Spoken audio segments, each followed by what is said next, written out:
அனைவருக்கும் உயராய்வு மற்றும் வேல் அலைவரிசையின் அன்பு வணக்கம். 10 பறவைகளோடு பழகி நீங்கள் ஒரு பறவையாக முடியாது. 10 நதிகளோடு பழகி நீங்கள் ஒரு நதியாக முடியாது. 10 புத்தகங்களோடு பழகி பாருங்கள், நீங்கள் 11வது புத்தகமாகி படிக்கப்படுவீர்கள். ஈரோடு தமிழன்பன் வரிகளோடு உங்கள் முன் நான். புத்தகம் படித்தவர்கள் எல்லாம் அறிவாளிகள் இல்லை, ஆனால் அறிவாளிகள் எல்லாம் புத்தகம் படித்தவர்களே. ஆம், நாம் இன்று காண இருக்கும் அரங்கம் வாசிப்பு அரங்கம். அன்றாட நிகழ்வுகளை அறியவும் இலக்கியம், வரலாறு, பொது அறிவு, அறிவியல் என அறிவார்ந்த படைப்புகளை அள்ளி பருகக்கூடிய அறிவு தடாகமே நூலகம். புத்தகங்கள் இல்லாத வீடு சாளரங்கள் இல்லாத சத்திரம் போன்றது என குறிப்பிடுவார்கள். ஒரு சமூகம் சிறந்து விளங்குவதற்கு கல்வியும் அறிவும் மேன்மை பெற வேண்டும். அது வாசிப்பால் மட்டுமே சாத்தியமாகும். ஒரு நூலகம் திறக்கப்படும் போது ஒரு சிறைச்சாலை மூடப்படுகிறது என்று மேல்நாட்டு அறிஞர் விக்டர் குறிப்பிடுவார். மாணவர்களே, வாசிப்பின் வழியே உருவாகின்ற சிந்தனையும் நம்மை மேன்மைப்படுத்தும். ஆகவே இதை நீங்கள் உணர வேண்டும் என்ற நோக்கிலே இன்று இவ்வாசிப்பு அரங்கம் நிகழ்கிறது. மாணவ செல்வங்களே, இது உங்கள் அரங்கம். நீங்கள் நினைத்ததையும் அதற்கு மேலாக உங்களின் தேடல்களையும் பெற முடியும். தொடர்ந்து கவனியுங்கள், சிந்தியுங்கள். இவ்வாசிப்பு அரங்கத்தில் வாசிப்பு சூழ் உலகு என்ற தலைப்பில் நம்மிடையே உரை நிகழ்த்த வருபவர் திருவாரூர் மாவட்ட மைய நூலகத்தின் நூலகர் மா ஆசை தம்பி அவர்கள். இத்தருணத்தில் அவரை அறிமுகப்படுத்துவதில் மிகுந்த மகிழ்ச்சி அடைகின்றேன். 121 புத்தக வாசிப்பு விழிப்புணர்வு நிகழ்ச்சிகளை பள்ளி கல்லூரிகளில் கொண்டு சேர்க்கும் பணியில் தன்னை ஈடுபடுத்திக் கொள்பவர். சமீபத்தில் தமிழக அரசின் சிறந்த நூலகருக்கான விருதை பெற்றுள்ளார். நூலகத்தையும் வாசிப்பையும் அவர் வழியில் உங்களுக்கு சொல்லும்போது உங்களுக்கு வாசிப்பின் அவசியம் நிச்சயம் புரியும் என்ற காரணத்தினால் அவர் உங்களிடையே இன்று உரை நிகழ்த்துகிறார். அவருக்கு என் நன்றி கலந்த வணக்கம். அடுத்து வாசிப்பின் அவசியம் என்ற தலைப்பில் திருவாரூர் திருவிக அரசு கலைக்கல்லூரியின் வரலாற்றுத்துறை பேராசிரியர் முனைவர் ப. நடராசன் அவர்கள் உரை நிகழ்த்துகிறார்.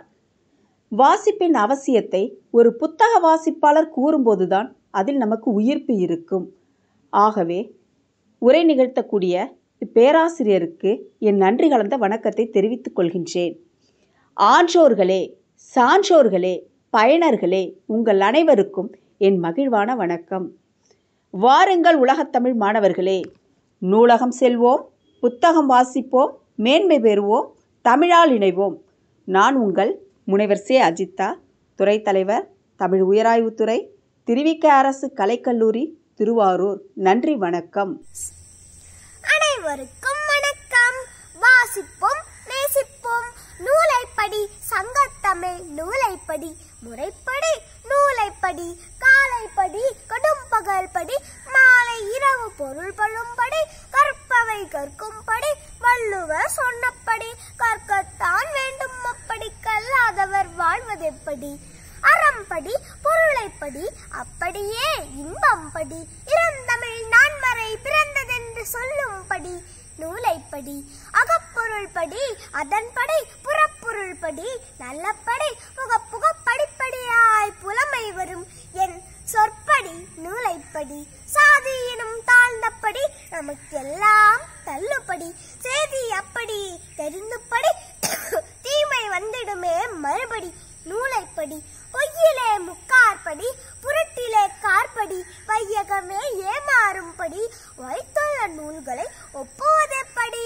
தொடங்கையிலே வருந்தும்படி, இருப்பினும் ஊன்றிப்படி, அடங்கா இன்பம் மறுபடி, ஆகுமென்று ஆன்றோர் சொற்படி என்று புரட்சிக்கவி பாரதிதாசன் நூலைப்படி என பாடியுள்ளார்.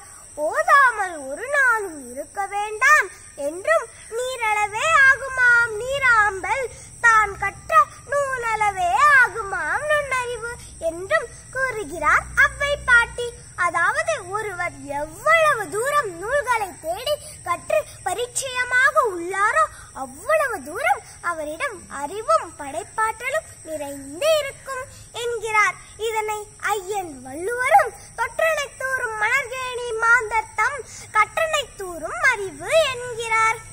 1 கோடி கிடைத்தால் என்ன செய்வீர்கள் என்று கேட்டபோது ஓர் நூலகம் கட்டுவேன் என்று பதிலளித்தாராம் மகாத்மா காந்தி. உலகின் ஆகச்சிறந்த தலைவர்கள் என் புத்தக வாசிப்பை இவ்வளவு தூரம் நேசிக்கிறார்கள். ஏனென்றால் புத்தகங்கள் ஓர் மனிதனை மனிதனாக்குகிறது. அமைதி எனும் உயரிய ஞானத்தை வழங்கி தன்னை வாசிப்பவர்களை தலை நிமிரச் செய்கிறது. இந்த அருமையான நிகழ்ச்சியை ஏற்பாடு செய்திருக்கும் திருவிக அரசு கலைக்கல்லூரி தமிழ் உயர் ஆய்வுத்துறை தலைவர் முனைவர் அஜிதா அவர்கள் மற்றும் வேலவக்கட்டளையின் சார்பில் அனைவரையும் இந்த வாசிப்பு அரங்கத்திற்கு வருக வருக என வரவேற்கிறேன். வாருங்கள் உறவுகளே, காணொளிக்கு செல்வோம். நான் உங்கள் அமிர்தினி. நன்றி, வணக்கம்.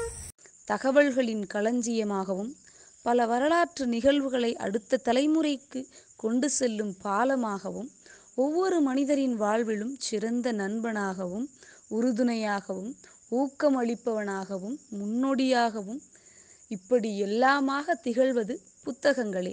அப்படிப்பட்ட புத்தகங்களை வாசிக்கும் பழக்கம் இன்று குறைந்து கொண்டே வருகிறது. இந்த சூழ்நிலையில் வாசிப்பு சூழ் உலகு என்ற தலைப்பில் புத்தக வாசிப்பின் அருமையையும் அவசியத்தையும் பற்றி நம்மிடையே செம்மையுற உரையாற்ற வருகிறார் ஐயா மா ஆசைத்தம்பி அவர்கள். 121 புத்தக வாசிப்பு விழிப்புணர்வு நிகழ்ச்சிகளை பள்ளி கல்லூரிகளில் கொண்டு சேர்க்கும் மகத்தான பணியை மேற்கொண்டு வரும் ஒரு நூலகர் ஆசைத்தம்பி ஐயா அவர்கள். கஜா புயலில் பாதிக்கப்பட்ட மக்களுக்காக ரூபாய் 15 லட்சம் மதிப்பிலான நிவாரணப் பொருள்களை தன்னார்வலர்கள் மூலம் திரட்டி உதவியவர். மேலும் MS சுவாமிநாதன் ஆராய்ச்சி அறக்கட்டளையின் மூலம் தத்தெடுக்கப்பட்டு கடந்த 3 வருடங்களில் பல்வேறு பயிற்சிகளை பெற்று சமீபத்தில் தமிழக அரசால் வழங்கப்பட்ட நல் நூலகர் விருது பெற்றவர். அத்தோடு 100க்கும் மேற்பட்ட வாசகர்களை போட்டித் தேர்வு மூலம் அரசு வேலைக்கு அனுப்பியவர். கட்டாய பிரம்மச்சாரிகள், இவர்கள் இல்லையென்றால் என்ற 2 நூல்களை எழுதியவர். புத்தக வாசிப்பின் அருமையை பற்றி நம்மிடையே இனிதே உரையாற்ற வருகிறார் ஐயா அவர்களின் உரையை ஆழ்ந்து கேட்போம். வாருங்கள்.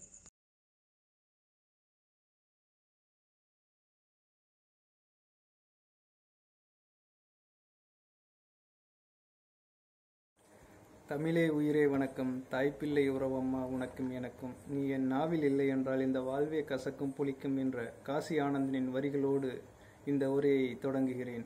வாசிப்பு சூழ் உலகு என்ற தலைப்பு. என்னையாது வாசிப்பு சூழ் உலகா? ஆழி சூழ் உலகு அப்படின்னு கேள்விப்பட்டிருக்கோம், நீர் சூழ்ந்த உலகு கேள்விப்பட்டிருக்கோம். வாசிப்பு சூழ் உலகு அப்படின்னா என்ன அப்படின்னு கேட்குறீங்களா?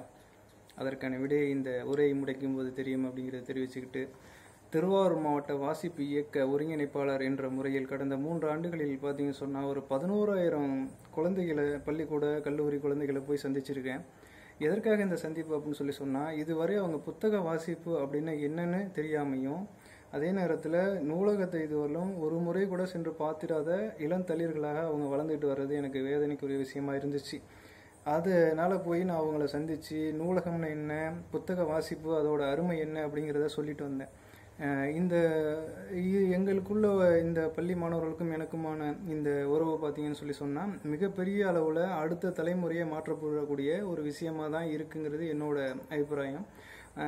கடந்த தலைமுறை அப்படின்னு சொல்கிற 20 முதல் 40 வயதுக்கு உட்பட்ட தலைமுறையை பார்த்தீங்கன்னு சொன்னால் புத்தக வாசிப்பதோட மகத்துவத்தை சுத்தராக தெரியாத விஷயமா அவங்க இருக்காங்க. என்ன அப்படின்னு சொன்னீங்கன்னா, அவங்களுக்கு நூலகத்தை பற்றியோ வாசிப்பை பற்றியோ சில பேரை தவிர்த்து, ஒரு விதிவிலக்காக சொல்கிற சில பேரை தவிர்த்து யாருக்குமே நூலகத்தை போய் பயன்படுத்தணுங்கிற எண்ணமோ புத்தகத்தை படிக்கணும் வாசிக்கணும் அப்படிங்கிற ஒரு எண்ணமும் இல்லாமல் வளர்ந்துட்டாங்க. ஆனால் 40 வயதுக்கு மேற்பட்டவர்களை பார்த்தீங்கன்னு சொன்னால், ஒரு எடுத்துக்காட்டு சொன்னால், ஒரு நிலக்கல்ல வாங்கி சாப்பிட்டா கூட அந்த கல்லில் உள்ள பேப்பர் எடுத்து படிக்கிற பழைய தலைமுறைகளே நாம் இழந்துக்கிட்டு வர்றோம். அவங்க இன்றைக்கி நூலகத்தை பயன்படுத்தி அவங்க வாழ்க்கையில் வெற்றி பெற்றிருக்காங்க.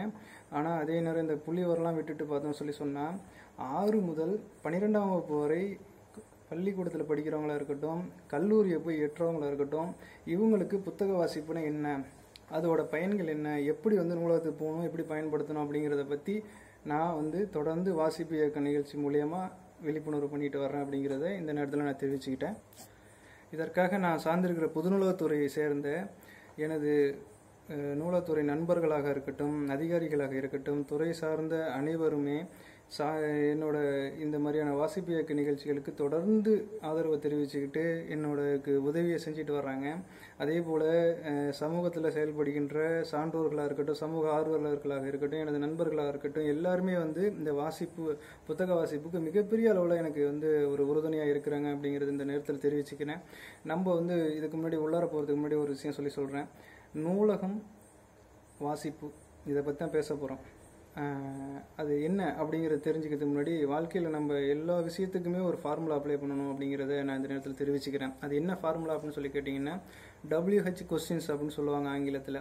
அந்த WH கொஸ்டின்ஸ் அப்படின்னா என்னன்னு கேட்டிங்கன்னா who, where, what, when, how many அப்படின்னு சொல்லி சொல்கிறோம்ல. இந்த எல்லா விஷயத்துக்கும் வந்து நீங்கள் இதை போட்டு பார்த்தீங்கன்னு சொன்னால் அதுக்கான பதில் கிடைக்கும் போது கண்டிப்பாக நீங்கள் அதோட உண்மையான அர்த்தத்தை உணர்வீங்க அப்படிங்கிறத நான் தெரிவிக்கிறேன். எப்படி அப்படின்னு சொல்லி கேட்டிங்கன்னு சொன்னால், இப்போ ஒரு எடுத்துக்காட்டுக்கு நூலகம் செல்ல வேண்டும், இதான் வந்து ஒரு வாக்கியமாக வச்சிங்களேன். நூலகம் செல்ல வேண்டும் அப்படின்னு சொன்னால் நூலகம் ஏன் செல்ல வேண்டும், எதற்காக செல்ல வேண்டும், எப்படி செல்ல வேண்டும், எத்தனை முறை செல்ல வேண்டும், யாரெல்லாம் செல்ல வேண்டும், எங்கே இருக்குது அது, அங்கெல்லாம் நான் போகணும் அந்த நூலகத்துக்கு அப்படிங்கிற வார்த்தையை பயன்படுத்தணும். வாசிப்பு அப்படின்னு சொன்னால் புத்தக வாசிப்பு அப்படிங்களா, நான் ஏன் புத்தகம் வாசிக்கணும், எப்படி வாசிக்கணும், எத்தனை முறை வாசிக்கணும், எதற்காக வாசிக்கணும், எங்கே உள்ள நூலகத்தில் எனக்கான நூலகம் எங்கே இருக்குது, அதுக்கு அங்கே போய் நான் என்ன வாசிக்கணும், யாரெல்லாம் போய் வாசிக்கலாம், இந்த மாதிரியான கொஸ்டின்ஸ் எல்லாத்துக்கும் ஆன்சர் தெரிஞ்சிச்சு அப்படின்னு சொன்னால் நீங்கள் வந்து புத்தக வாசிப்பில் மூழ்கிடுவீங்க அப்படிங்கிறத நான் சொல்கிறேன். அது என்ன சார் இது, ஏற்கனவே பள்ளிக்கூடத்தில் படிக்கிற புத்தகங்களை படிக்கிறதுக்கே எனக்கு வந்து ரொம்ப கஷ்டமாக இருக்குது, இதில் வேறு நீங்கள் லைப்ரரியில் போய் புத்தகம் படிங்க அப்படின்னு சொல்கிறீங்களே சார், எப்படி சார் இதெல்லாம் அப்படின்னு சொன்னால், நீங்கள் இங்கே படிக்கிற புத்தகங்களுக்கான விடையே போய் பரீட்சையில் எழுத வேண்டிய அவசியமே கிடையாது. ஆனால் இந்த படித்த விஷயங்கள் எல்லாமே போய் பார்த்தீங்கன்னு சொன்னால் பரீட்சையிலையோ வாழ்க்கையிலையோ மேடையிலையோ தேவையான நேரத்தில் வந்து முன்னாடி நிற்கும் அப்படிங்கிறது உண்மையான விஷயம். அதே நேரம் வந்து நூலகத்தில் உள்ள புத்தகத்துக்கும் பள்ளிக்கூடத்தில் உள்ள புத்தகங்களுக்கும் நிறைய வித்தியாசங்கள் இருக்குது. எப்படி அப்படின்னு சொன்னால், ஒரு பள்ளிக்கூட புத்தகம் அப்படிங்கிறது என்னத்தை கொடுக்கும் அப்படின்னு சொன்னால் குறைந்தபட்ச அறிவு, அது மட்டும் இல்லாமல் தொழில் சார்ந்த ஒரு வேலைவாய்ப்புக்கு உங்களை அழைத்து செல்லும். இதுதான் உண்மையான விஷயம். இது வந்து தாண்டி உங்களுக்கு என்ன தெரியணும், தேவைப்படுது அப்படின்னு சொன்னால் நூலகங்களில் இருக்கிற பல தரப்பட்ட அதே நேரத்தில் குறைந்தபட்ச அறிவை தாண்டி நீங்கள் தெரிஞ்சுக்கணும் அப்படின்னு சொன்னால் நிறைய துறைகள் இருக்குது. அந்த துறை சார்ந்த புத்தகங்களை நீங்கள் வந்து நூலகத்தில் தேடி எடுக்கலாம். அந்த புத்தகங்களை படிச்சுட்டு வந்தீங்க அப்படின்னு சொன்னால் கண்டிப்பாக உங்கள் வாழ்க்கையில் ஜெயிக்கலாம். இதுதான் வந்து ஜெயிச்ச தலைவர்கள் மற்றும் பெரிய அறிஞர்களோட வெற்றி ரகசியம். ஓய்வு நேரம்லாம் வந்து பார்த்தீங்கன்னா இப்போ நம்ம கைபேசியை பயன்படுத்திக்கிட்டு அந்த நேரத்தை செலவழிச்சிக்கிட்டு இருக்கோம். இதே நேரம் வந்து நூலகத்தில் வந்து நேரத்தை செலவழித்தோம் அப்படின்னு சொன்னால் அந்த நூலகத்தில் செலவழிக்கிற நேரங்கிறது வந்து செலவான நேரமாக இருக்காது, நம்ம வாழ்க்கையில் வந்து சேமித்த நேரமாக இருக்கும் அப்படிங்கிறது ரொம்ப முக்கியமான விஷயம். இதே நேரம் வந்து பார்த்தீங்கன்னு சொன்னால் உங்கள் வாழ்க்கையில் வந்து நல்ல முறையில் ஒரு விஷயம் நம்மளே முடிவு பண்ணி நம்ம வாழ்க்கையை நிர்ணயிச்சுக்கணும் அப்படின்னு சொன்னால் கண்டிப்பாக வந்து புத்தகங்கள் தான் அதுக்கு வழிகாட்டி. உங்களோட வாழ்க்கையில் கற்பனை திறன் வளரணும், அறிவு தன்னம்பிக்கை வளரணும் அப்படின்னு சொன்னால் புத்தகத்தை விட்டால் வேறு ஆளே கிடையாது. இதுதான் உண்மையான விஷயம். அதே பார்த்தீங்கன்னு சொன்னால் ஒரு டிவிலேயோ செல்ஃபோன்லேயோ, அதாவது கைபேசி அப்படிங்கிற செல்ஃபோன்லேயே முழுமையான ஒரு தகவலோ உண்மையான தகவலோ நம்ம வந்து எடுத்துட முடியாது. அது உண்மையாக இருக்கும் அப்படின்னு நீங்கள் நம்பிடவும் முடியாது. அதே நேரம் ஒரு ஆய்வு செய்யப்பட்ட நூலாக இருக்கட்டும், அந்த நூலில் வந்து கண்டிப்பாக வந்து கொடுத்துருக்க தகவல் உண்மையாக தான் இருக்கும். இது வந்து அந்த நூல் தான் தரும் அப்படிங்கிறதையும் தெரிவிச்சுக்கிட்டு, நீரளவே ஆகுமாம் நீராம்பல், தான் கற்ற நூலளவே ஆகுமாம் நுண்ணறிவு அப்படின்னு அவ்வையார் சொல்கிறாங்க.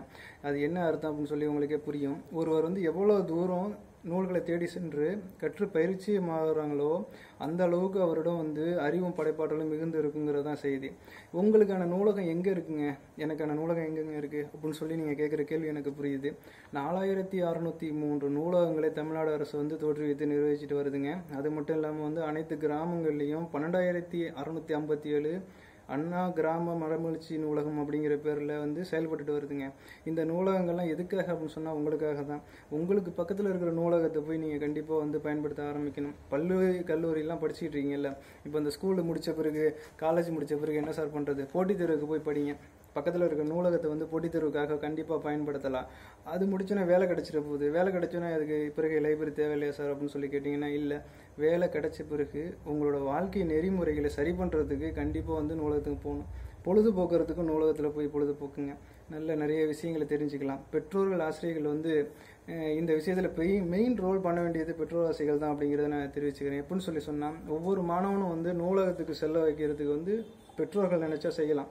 ஏன் அப்படின்னு சொல்லி கேட்டால், பெற்றோர்கள் வந்து கையில் செல்ஃபோன் வச்சுருந்தா கண்டிப்பாக குழந்தைங்களும் செல்ஃபோன் தான் வச்சுப்பாங்க. அது வந்து ஒரு பழக்கம் தான், அது அவங்களுக்கும் தொத்திக்கும். நம்ம முடிஞ்சளவு வந்து கையில் செல்ஃபேசி இல்லாமல் இருக்கணும் அப்படிங்கிறதையும் நம்ம இந்த இடத்துல தெரிஞ்சுக்கணும். புத்தக வாசிக்க வந்து எப்படின்னு சொல்லி சொன்னால், முதல்ல எப்படி பழக்கப்படுத்துகிற சார் வந்து ஒரு புத்தகத்தை எடுத்துட்டேன், தூக்கம் வருது, இல்லை எனக்கு வந்து தலைவலிக்குது, இல்லை ஏதோ ஒரு மாதிரியாக இருக்குது அப்படின்னு சொல்லி சொன்னால், ஒன்றும் இல்லை, நீங்கள் முறையாக புத்தகம் படிக்கணும் அப்படின்னு ஆசைப்பட்டால் வயது வித்தியாசமே கிடையாது. பெரியவங்களாக இருக்கட்டும் சின்னவங்களாக இருக்கட்டும், முறையாக புத்தகம் படிக்க போகும்போது கண்டிப்பாக வந்து உங்களுக்கு பிடிச்ச கதையை, அதுவும் வந்து ஒரு படத்தோடு இருக்கிற கதையை எடுத்துகிட்டு போய் உட்காந்து படிக்க ஆரம்பிங்க. அப்படியே நாளடைவில் சிறுகதையாக இருக்கட்டும், வரலாற்று நாவலாக இருக்கட்டும், உலக வரலாறாக இருக்கட்டும், தலைவர்களோட வரலாறாக இருக்கட்டும், இப்படியே படிக்க ஆரம்பிச்சிங்கன்னு சொல்லி சொன்னால் ரொம்ப பெரிய அளவில் ஒரு வாசிப்பாளராக நீங்கள் உயர்ந்து நிற்பீங்க. உங்கள் வாழ்க்கையில் வந்து உங்களை சுற்றி எல்லாரும் ஒரு கூட்டம் வந்து இதை பற்றி சொல்லுங்கள் அதை பற்றி சொல்லுங்கிற கேட்குற மாதிரியான ஒரு பெரிய சான்றோராக உருவாகியிருப்பீங்க அப்படிங்கிறதையும் தெரிவிச்சுக்கிறேன். ஒரு புத்தகம் வாங்க முடியல, என்னால் வந்து வாங்கி படிக்க முடியல அப்படிங்கிற சொல்கிற ஏழை எளிய மக்களுக்காக தான் வந்து இன்றைக்கி வந்து பல்வேறு பொது நூலகங்கள் செயல்பட்டு வருது. அதில் பார்த்தீங்கன்னா நாளிதழ், பருவ இதழ், நூல்கள் ஏகப்பட்டது வந்து தன்னோட கை படாதா, உங்களோட கை எனக்கு படாதா அப்படின்னு சொல்லி ஏங்கி தவிக்கிற மாதிரி அந்த நூலகங்கள் நிற்கிது. நூல்களை வந்து நம்ம எப்படியும் சொல்லுவோம், ஒரு சொற்றொடர் இருக்குது, நூல்களை வந்து தலை குனிஞ்சு நீ படிச்சுன்னு சொன்னால் உலகம் ஒன்று தலை நிமிர்ந்து பார்க்கும் அப்படின்னு சொல்லுவாங்க. Today is a reader, tomorrow is a leader அப்படின்னு சொல்லுவாங்க. டுமாரோ இஸ் எ லீடர் அப்படின்னு சொன்னால் ஒரு தலைவராக உருவாகணும். தலைவர்னா சார் அரசியல் தலைவராக இல்லை சார். தலைவர் அப்படிங்கிறது ஒரு துறையில் நீ தலைவராக இருக்கலாம், இல்லை வந்து ஒரு ஊரில் தலைவராக இருக்கலாம், இந்த மாநிலத்துக்கு தலைவராக இருக்கலாம், இந்த உலகத்துக்கு தலைவராக இருக்கலாம், இந்த தேசியத்துக்கு தலைவராக இருக்கலாம், எப்படி வேணாலும் வரலாம். ஆனால் நீங்கள் தலைவராக உருவாகணும்னு சொன்னால் புத்தகங்கள் தான் வழி. நூலகங்கள் அழிந்தால் நல்லதல்ல மனிதா. நிகழ்கால, கடந்த கால, எதிர்கால கண்ணாடி அது, பத்திரப்படுத்துங்கள். நூலகத்திற்கு சென்று வாழ்க்கையை, வெற்றியை உறுதிப்படுத்துங்கள். எனக்கு இப்படி ஒரு அருமையான வாய்ப்பை தந்த வேல் உயராய்வு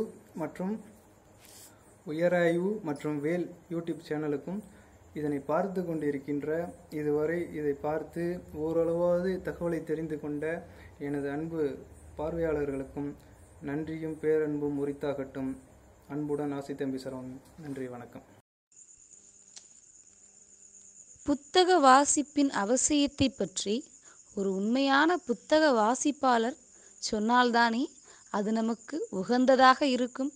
அப்படிப்பட்ட ஒரு புத்தக வாசிப்பாளர் தான் ஐயா நடராசன் அவர்கள். திருவிக அரசு கலைக்கல்லூரி வரலாற்றுத்துறையின் பேராசிரியராக பணியாற்றி வரும் முனைவர் ஐயா நடராசன் அவர்கள் வாசிப்பின் அவசியம் என்ற தலைப்பிலே ஒரு ஆழ்ந்த உரையினை நம்மிடையே நிகழ்த்த வருகிறார். இவர் சிறந்த பேச்சாளர், மாணவர்களின் நலனில் மிகுந்த அக்கறை கொண்டவர், ஒரு சிறந்த சமூக சிந்தனையாளர். அத்தோடு இவர் மாணவர்களின் போட்டித் தேர்வுகளுக்கான நூல் ஒன்றை வெளியிட்டுள்ளார். கல்வி பாரதி என்னும் விருது பெற்றுள்ளார். இன்னும் பல விருதுகளை பெற்று செம்மையுற தன்னுடைய பணியை மேற்கொண்டு வருகிறார். ஒரு புத்தகத்தை வாசிப்பதன் அவசியம் பற்றி நம்மிடையே சிறந்த உரையை ஆழ்ந்து கூற வருகிறார். வாருங்கள் நண்பர்களே, கேட்டு மகிழலாம்.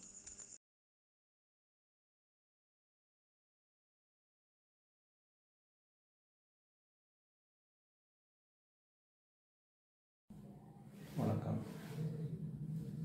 வாசிப்பின் அவசியம். வாசித்தல் என்பது எழுத்தறிவின் ஓர் அடிப்படை கூறாகும். வாசித்தலே மனிதனை முழுமையாக்குகிறது. எனவேதான் உலகில் பல ஆண்டுகளாக புத்தகம் எப்பொழுது அச்சிடப்பட்டு வெளியானதோ அது முதல் இன்று வரை வாசகர்களும் தொடர்ந்து பயணித்துக் கொண்டே இருக்கிறார்கள். குறிப்பாக வாசித்தல் அல்லது படித்தல் என்பது எழுதப்பட்ட உரையின் எழுத்துக்களை பார்த்து சொற்களை புரிந்து அதில் கூறப்பட்ட கருத்தை புரிந்து கொள்வது எனலாம். பழங்காலங்களில் மனிதர்கள் தங்களுடைய எண்ணங்களையும் கருத்துக்களையும் வெளிப்படுத்துவதற்கு ஓலை சுவடிகளை பயன்படுத்தியிருக்கிறார்கள். திருக்குறள் கூட பழங்காலத்தில் ஓலை சுவடிகளில் எழுதப்பட்டதுதான். அந்த வகையில் கிபி 7ஆம் நூற்றாண்டில் இந்தியாவில் நாளந்தா பல்கலைக்கழகத்தில் சுமார் 68,700 ஓலை சுவடிகளில் புத்தகங்கள் இருந்துள்ளதாக ஒரு புள்ளி விவரங்கள் சொல்லுகிறது. ஓலை சுவடிகளில் எழுதப்பட்ட எழுத்துகள் நீண்ட நாட்கள் நிலைத்து இருப்பது கடினம். எனவே ஓலை சுவடிகள் மறைந்து காகிதத்திற்கு அவை உருமாற்றம் பெற்றது. அவ்வாறு காகிதமாக மாறுவதற்கு காகிதத்தை இவ்வுலகில் அறிமுகம் செய்து வைத்த பெருமை பண்டைய சீனர்களை சாரும். சீனர்கள்தான் காகிதங்களை கண்டுபிடித்து அதன் பயன்பாட்டை இவ்வுலகில் அறிமுகம் செய்து வைத்தவர்கள். கிபி 1455ஆம் ஆண்டில் ஜெர்மனியில் ஜான் கூட்டன்பர்க் என்பவரால் முதலாக அச்சுக்கூடம் உருவாக்கப்பட்டு லத்தீன் மொழியில் விவிலியம் அச்சடிக்கப்பட்டு வெளியிடப்பட்டது. ஆனால் அதே ஜெர்மனியில் எழுதப்பட்ட புத்தகங்களை பொது இடத்தில் வைத்து எரித்து அழித்த நிகழ்வுகளும் அரங்கேறி உள்ளது. நாஜிக்களுக்கு எதிரான கொள்கைகளையும் கருத்துக்களையும் கொண்ட புத்தகங்களை சேகரித்து பொது இடங்களில் அவைகளை குவியல்களாக வைத்து எரித்து அழித்திருக்கிறார்கள் என்கின்ற ஒரு விஷயம் வருத்தத்தக்க ஒரு விஷயமாகும். இந்த நிகழ்வுகளை அரங்கேற்றம் செய்தவர் அடால்ஃப் ஹிட்லர். இந்த நிகழ்வு ஒரு தேசிய விழாவாக கூட கடைபிடிக்கப்பட்டது என்பதுதான் கொடுமையிலும் கொடுமையாகும். திருவள்ளுவர் தன்னுடைய திருக்குறளில் வாசிப்பின் அவசியத்தையும் அதன் பெருமைகளையும் உன்னத நிலைகளையும் தன்னுடைய திருக்குறளில் மிக அழகாக விளக்கியிருக்கிறார். கற்க கசடர என்கிறார். கற்க கசடர, கற்பவை கற்றபின் நிற்கத்தக என்கிறார். கற்க கசடர என்றால் குற்றமில்லாமல், பிழை இல்லாமல், மாசு இல்லாமல் படி என்கிறார். அது மட்டுமல்ல, அதன் பிரகாரம், அதன் பிறகு அதன்படி நட என்கிறார். பின்பற்ற வேண்டும் என்கிறார். நல்ல நூலை பிழையின்றி படிக்க வேண்டும், அதனைத் தொடர்ந்து அவ்வழி நடக்க வேண்டும் என்கிறார். தொட்டனை தூறும் அழுக்கினி மாந்தருக்கு கட்டணை தூறும் அறிவு என்கிறார். எந்த அளவுக்கு தோண்ட தோண்ட நீர்நிலைகள் உயர்கிறதோ அதற்கு ஏற்ப நூல்களை படிக்க படிக்க, வாசிக்க வாசிக்க அறிவு பெருகும் என்கிறார். அது மட்டுமா,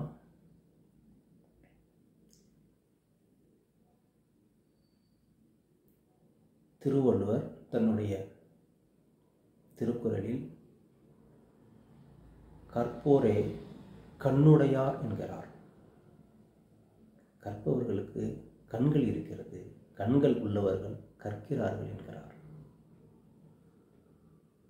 ஆகவே திருக்குறளில் திருவள்ளுவர் நூல்களுடைய உன்னத நிலையை தெளிவாக செதுக்கியிருக்கிறார்.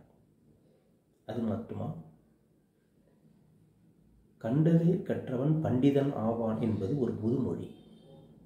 எதை வேணாலும் படிக்கலாம், எப்படி வேணாலும் படிக்கலாம், யார் வேணாலும் படிக்கலாம், எங்கு வேணாலும் படிக்கலாம். பாரதியார் சொன்னதுதான் இங்கே நமக்கு நினைவுக்கு வருகிறது. படி படி படி என்று சொன்னதைப் போல எதை வேணாலும் படிக்கலாம். ஒரு பண்டிதனாக வருபவன் கண்டதையும் படிக்க வேண்டும் என்பதை வலியுறுத்துவது இந்த முதுமொழி. ஓதாமல் ஒரு நாளும் இருக்க வேண்டா என்கிறார் ஔவையார். ஓதாமல் என்றால் படிக்காமல் என்று பொருள். ஒரு நாளும் இருக்க வேண்டா என்கிறார். ஒரு நாள் கூட படிக்காமல் இருக்கக்கூடாது என்கின்ற கருத்தை அப்பொழுதே நமக்கு வலியுறுத்தியிருக்கிறார் ஔவையார்.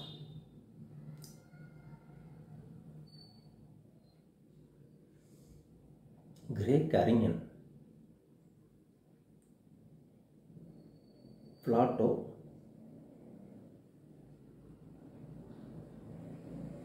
கற்காமல் இருப்பதை விட பிறக்காமல் இருப்பதே மேல் என்கிறார். எந்த அளவுக்கு கல்வியினுடைய மகத்துவத்தை சொல்லுகிறார் நினைத்து பாருங்கள்.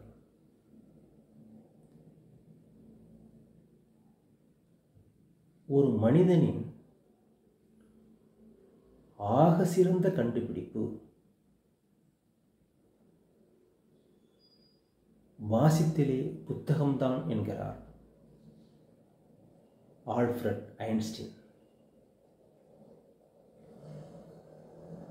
சில புத்தகங்களை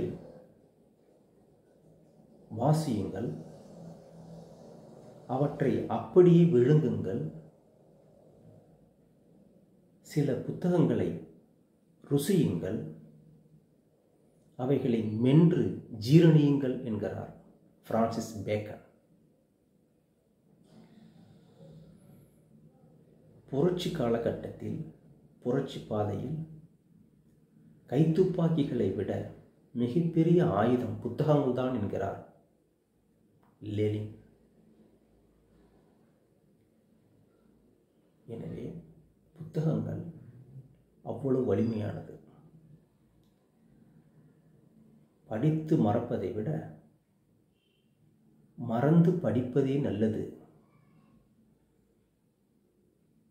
கல்லாதார் அறிவிலார் என்கிறார். அது மட்டுமல்ல, நமக்கு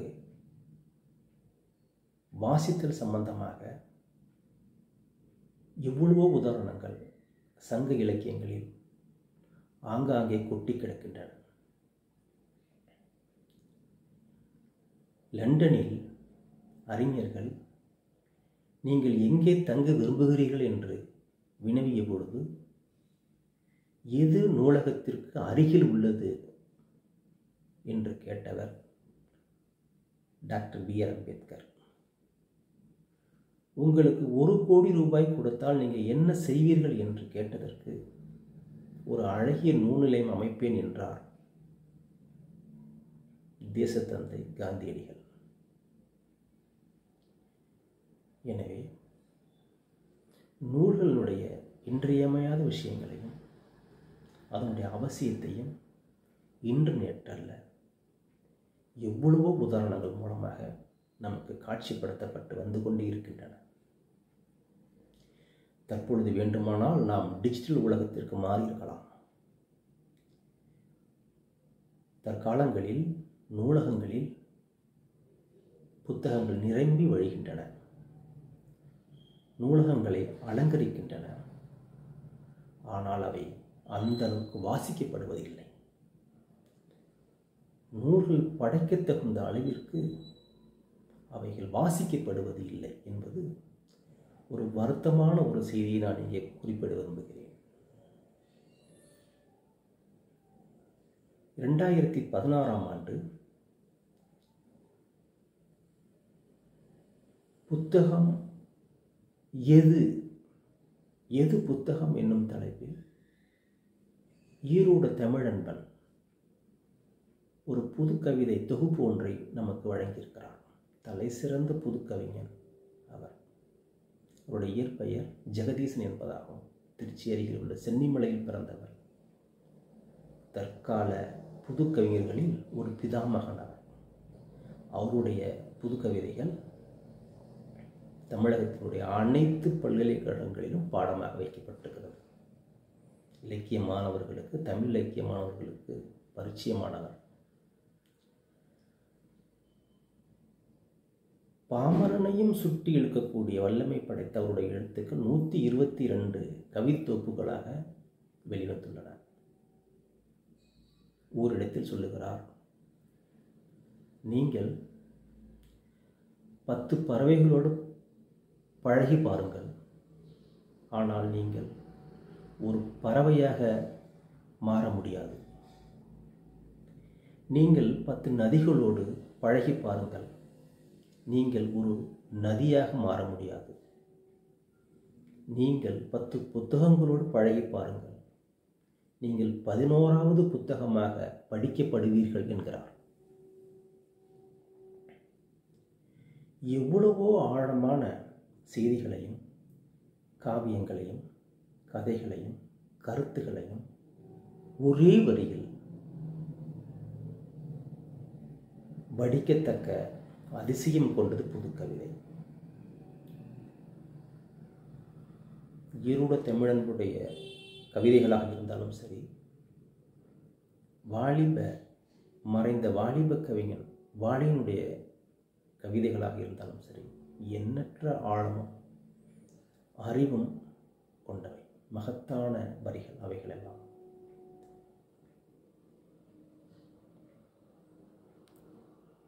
ஈரோடு தமிழனுடைய கவிதைகளில் இருந்து ஒரு சில விஷயத்தை நான் இங்கே உங்களிடம் பகிர்ந்து கொள்ள ஆசைப்படுகிறேன். அதுக்கு முன்பாக ஒரு சில விஷயங்களை நான் சுட்டிக்காட்ட விரும்புகிறேன். ஒரு மனிதன் ஒரு விஷயத்தை பகிர்ந்து கொள்வதாக இருந்தால் அவனுக்கு முதலில் அடிப்படையான தேவைகளில் ஒன்று வாசித்திருக்க வேண்டும். அவன் எந்த அளவுக்கு ஒரு நூலை கற்றுக்கொண்டிருக்கிறான் என்பதை பொறுத்துதான் அவன் பேசவே முடியும், உரைக்கவே முடியும், பகிர்ந்து கொள்ளவே முடியும். அந்த அளவுக்கு சில நூல்கள் நம்மை கட்டி போட்டு வைத்திருக்கின்றன. புதுக்கவிதைகளில் நான் சொல்வதாக இருந்தால், மாயன் ஆண்டா என்ன, மந்திரி ஆண்டா என்ன, மாடுகளுக்கு புல்லே போதும் என்கிறார்.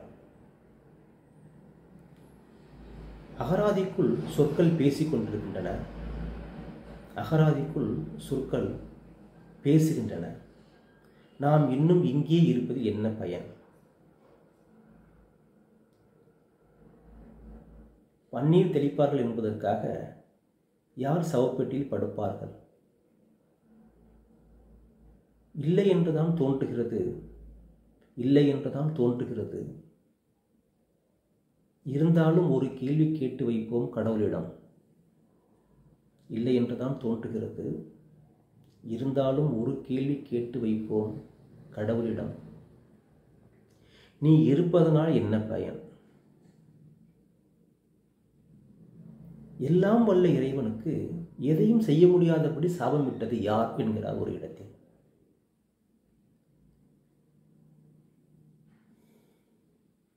இப்படி எவ்வளோ விஷயங்களை ரத்தின சுருக்கமாக குறிப்பிட்டு சொன்னவர் ஈரோடு தமிழன்பன். ஒரு இடத்தில் சொல்லுகிறார், விடுமுறையை மாணவர்கள் விரும்புவது ஏன் என்று என்றாவது பாடத்திட்டம் எண்ணி பார்த்ததுண்டா என்கிறார்.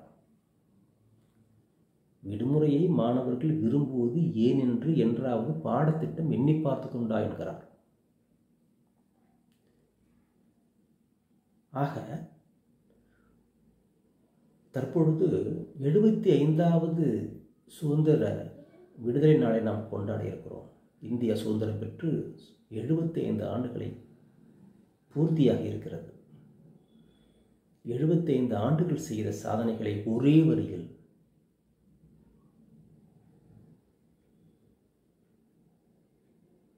அப்துல் ரஹ்மான் குறிப்பிடுகிறார். என்ன தெரியுமா? இரவில் வாங்கினோம், விடியவே இல்லை. ஒரே வரியில் 75 ஆண்டுகால நிகழ்வுகள் சுட்டிக்காட்டப்படுகிறது. ஆழமான வரிகளை சொல்வதற்கு ஆழமான அறிவு தேவை. வாசிப்பதற்கு தான் நூல்கள் இருக்கின்றன தவிர வேடிக்கை பார்ப்பதற்கல்ல. தற்பொழுது இளைய சமுதாய மாணவர்கள் வாசிப்பது ஒரு கௌரவ குறைவாக கருதுகிறார்கள். தற்பொழுது ஸ்மார்ட் போன்கள் மூலமாக அவர்களுடைய காலத்தை கழிக்கிறார்கள். இது ஒரு ஆரோக்கியமான சமுதாயமாக வரும் என்பதில் எனக்கு நம்பிக்கை இல்லை. எண்ணற்ற நூல்கள் உருவாக்கப்படுகின்றன, உருவாக்கப்பட்டு கொண்டு தான் இருக்கின்றன. அவைகள் மாணவர்களால் வசீகரிக்கப்பட வேண்டும், ஆட்கொள்ளப்பட வேண்டும். கற்றது கைமணளவு, கல்லாதது உலகளவு என்கிறார். சில விஷயங்கள் அதிர்ச்சி தரத்தக்க வகையில் சில புது கவிதைகளை நாம் காண்கிறோம். அவைகள் மட்டுமே நம்மை மிகப்பெரிய ஒரு தாக்கத்தை ஏற்படுத்துகிறது. நான் சில நாட்களுக்கு முன்பாக வாலியினுடைய புது கவிதைகளை படிக்கும் பொழுது நான் படித்த ஒரு புது கவிதை ஒன்றை இங்கே மட்டும் பதிவு செய்து கொள்ளலாம் நினைக்கிறேன். நான் பீடி சுற்றுகிறேன், என் அம்மா பீடி சுற்றுகிறாள், என் அண்ணன் பீடி சுற்றுகிறான், என் தங்கை பீடி சுற்றுகிறாள். காரணம், என் அப்பா ஊர் சுற்றுகிறார் என்று சொல்லுகிறார். புதுக்கவிஞன் வாலியினுடைய வைர வரிகளில் எவ்வளவோ வரிகள் மிகப்பெரிய தாக்கத்தை ஏற்படுத்திக் கொள்ளக்கூடியவை. கும்பகோணத்தில் சுமார் 100க்கும் மேற்பட்ட இளம் பிஞ்சு குழந்தைகள் தீயில் கருகி வெந்த நேரத்தில் கூட அந்த நிகழ்வை மையமாக வைத்து வாலி உருவாக்கிய சில வரிகளை நான் இங்கே சுட்டிக்காட்ட விரும்புகிறேன்.